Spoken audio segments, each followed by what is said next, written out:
News 46 is brought to you by Inspiration Senior Living, where we provide affordable elegance to Pahrump area seniors.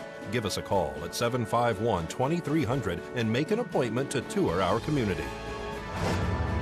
News is also brought to you by Bees Embroidery and Garment Printing, specializing in custom and personalized decoration of gifts, garments, and more. Call 775-727-9444. News is also brought to you by J.K. Nelson Law. Call 727-9900 today for your free consultation. If you need a lawyer, you need Nelson.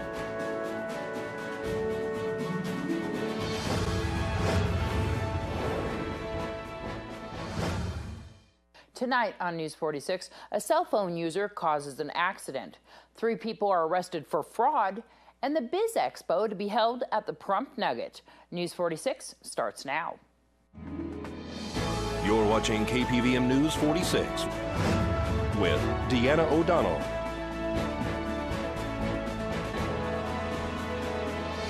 News 46, local coverage you can count on. Good evening. It's Wednesday, May 6, 2015. I'm Deanna O'Donnell. 3 people have been arrested for charges relating to forgery and attempting to return stolen property to Home Depot. 51-year-old Gary Allen Finch, 50-year-old Louis Vincent Messina, and 37-year-old Laura Elizabeth Flate have been accused of attempting to return stolen merchandise from the store. According to the report, Flate tried to return the items after she stole them through the back door of the business. Nye County Sheriff's deputies located the items belonging to Home Depot and O'Reilly Auto Parts inside her SUV with an altered license, forged or altered checks, and a glass pipe with residue in it. They're facing various charges, including burglary, forgery, and possession of a controlled substance. All 3 were arrested and transported to the Nye County Sheriff's Office Detention Center to be booked into custody. According to police, a distracted driver caused a 2-vehicle accident yesterday afternoon near Desert View Hospital. A 2-vehicle accident occurred yesterday afternoon on Wilson and Lola Street. Both drivers were transported to Desert View Hospital. The accident appeared to have occurred as a result of distracted driving. Both vehicles were undrivable and had to be towed from the scene. Nye County Sheriff's deputies blocked traffic in all directions while the investigation was being conducted. This is Deanna O'Donnell for News 46. And we caught up with Nye County Sheriff's Deputy Doug McKillips to find out how to stay hands-free and keep your eyes on the road. Distracted driving is when, for example, someone may be on their cell phone or possibly texting. They look down at their phone, vehicle swerves off to the side and possibly causes an accident. And let's talk about the different types of texting. There's voice texting, people using the regular, thumbs to text. What other types of texting or phone use is there? Well, there's no texting allowed. You can utilize your cell phone while driving, but you must utilize a wireless Bluetooth earpiece or a wired ear set. On both of those, they'll have a button to end the call, and that's the only way you can utilize your cell phone while driving. If you don't have a Bluetooth device, what type of things could you do for an alternative? 0. You must pull to the side of the road. If you decide that you want to take that call, you pull to the side of the road. It's safer, and then you can utilize your cell phone. There's no texting allowed whatsoever. Voice texting, does that take your eyes off the road? It may not take your eyes off the road, but it requires you to hold the cell phone, which is a violation of the law. What types of fines would you get or penalties would you get for texting and driving or using your cell phone? The law specifically states hands-free device required. If you receive a citation for that, the first fine is $115, and it typically doubles after that for the second time, but ultimately it's up to the court to decide. What about speakerphone use on your phones? Speakerphone use is not authorized simply because it requires you to look down at the phone and turn it on. Some vehicles have the capability of hooking up your cell phone through the stereo unit? Yes, they do. Some vehicles have what's called Bluetooth already built into the car stereo itself, which is basically hands-free device. So that would be something that you could use instead? Yes, ma'am, you absolutely can use that. That is the safest way. Your family's safe, my family's safe, and everyone on the road is safe. And the Pahrump Valley Chamber of Commerce is having their annual Biz Expo Friday and Saturday at the Pahrump Nugget.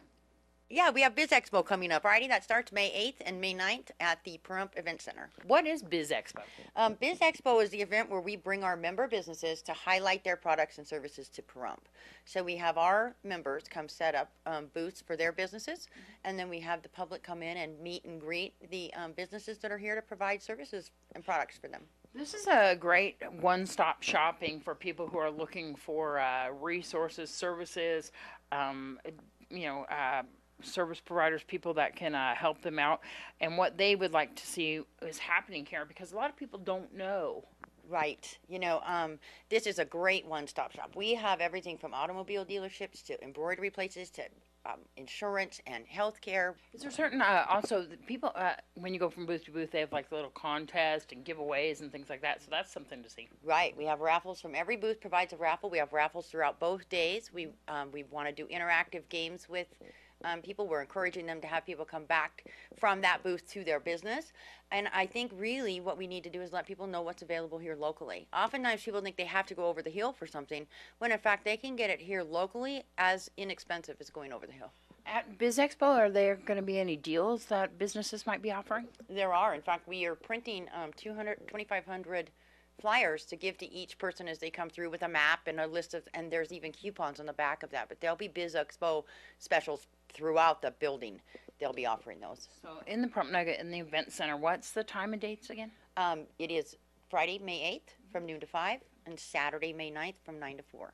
And the public can come on down? The public is welcome to come on down. We're putting it on for them to come see what we have to offer here. For more information on the Chamber of Commerce, how can people get in touch with you? 727-5800. You have a website, don't you? And we do, PahrumpChamber.com. And once again, KPVM TV and KA's Country Radio will be having their booth at the Biz Expo, so come on by and find out all about us. When we return, we'll have your Desert View Hospital health tip. This portion of the news is brought to you by Inspiration Senior Living, where we provide affordable elegance to Pahrump area seniors. Give us a call at 751-2300 and make an appointment to tour our community. Welcome back. Traditionally, doctors in training worked long shifts, often on very little sleep. Many wondered whether cutting the maximum number of consecutive work hours for these interns and residents would improve patient care. Additionally, cuts were implemented in 2011. A new study evaluated whether these cuts have had any effect on patient death and readmission rates in teaching hospitals. This health tip is brought to you by Desert View Hospital and Mountain Valley Physicians Group. Don't put your health on hold. We have time for you. Call us to schedule your appointment. 775-751-7100. So we did great overnight. Residents and interns are an integral part of the medical team at many U.S. hospitals. If they call you and tell you that your potassium is really high and you need to take it, then you'll have it. Okay. Traditionally, these doctors in training have worked very long hours. It used to be the case that they could work as many hours as the hospital they worked in needed them to. The initial concerns were mainly over whether or not these long shifts were causing poor outcomes or medical errors in the hospital. So in 2011, the rules changed from working a maximum of 30 consecutive hours to 16 for interns and up to 28 for residents. Drs. Mitesh Patel and Kevin Volp from the University of Pennsylvania and co-authors evaluated whether this cut in duty hours affected death or readmission rates for almost 3 million hospitalized Medicare patients. In the first year after the reforms, there was no positive or negative association with the duty hour reforms and changes in patient death or readmissions to the hospital. This was an important finding because there were both hopes that quality would improve significantly and concerns that it might actually get worse. Neither happened, but the changes were major. The duty hour reforms was a significant intervention and implementation across all teaching hospitals in the United States. While they may be important in terms of having better rested interns and residents, may not directly lead to significant improvements in patient outcomes. Catherine Dolph, The JAMA Report. Thanks so much, Catherine. Study authors say going forward, it will be important to look at the longer-term impact of these changes on managing fatigue and improving continuity of patient care. The Nye County Commissioners spoke about aggressive coyotes in our town at their meeting recently. The coyotes have been seen searching for food and water. The commissioners discussed whether to enter into an agreement with the U.S. Department of Agriculture's Animal and Wildlife Services to rid residents of these animals. My name's Susan Ryhall with Nye County Animal Control. I personally have had encounters with coyotes in my own backyard. I had 5 coyotes trying to attack my horse, killed all my chickens, and 3 of the coyotes proceeded to try to take a chicken that I had in my arms. In other words, I had to fight these animals. They were not afraid of me, and it was only when I hit one of them hard enough to where I hurt it did they actually leave. This, just so that people know, you heard a noise, you didn't think you needed your gun, and when you went out, you found out that the coyotes were there, and they were circling you at one point? Correct. Well, they weren't until, 2 of the coyotes they left. Yep. I picked up the only chicken that was left alive and tried to get them to leave my horse alone. And when they left the horse, they turned their attention on me, and my dogs are pinned separately from my livestock, so the dogs were of no use other than letting me know that something was wrong out there. I appreciate that. Thank you. I can't give you accurate numbers because we don't record these. When Animal Control receives about 5,000 calls a month, and this is strictly just a swag, but we generally receive about 5, sometimes more calls a week over coyote issues. The interface between the desert and the town is on a lot of different levels, so there is going to be a lot of interaction. In years past, to date, I don't believe we have ever had anybody physically bitten by a coyote. However, that being said, it is not abnormal at all that small pets in particular are victimized by the coyotes, either an attack, kill them and leave them, or more frequently, kill them and take them. That was called for the vote. Aye. Commissioner Boraski? Nay. Commissioner Wickman? Aye. Commissioner Cox? Nay. Nay. Thank you. And the Board of County Commissioner meetings are proudly brought to you by Ron Chase from Nevada Public Auction and Jewelry of Romance. The annual Bluegrass Festival once again joined ranks with the Wild West Extravaganza for a foot-stomping good time. Without her, things would fall to pieces, and I'm dreaming about my Mary Ann.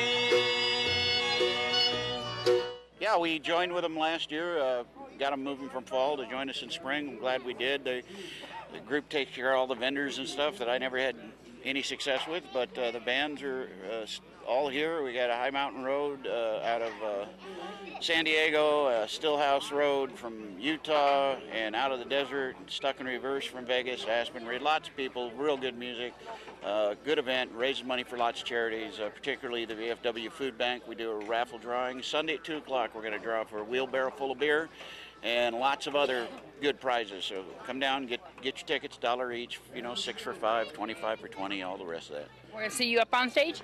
I was up yesterday. I kicked it off, played Dixie in memory of Walt Rubio. We lost him last year. He was a big supporter of the event and of Confederate issues, and I appreciated it. Really a big loss to us. I played this morning. I might play later today, just filling in. This is a wonderful event. How many years have you been doing this? This is at least 7. I thought it was 8. Somebody told me 15. It felt like 15, but I think it's 7 years we've been doing this now. It's a great event and bringing bluegrass music to our town. Yep, it's been great. Good support from the community, from the VFW too. We appreciate it.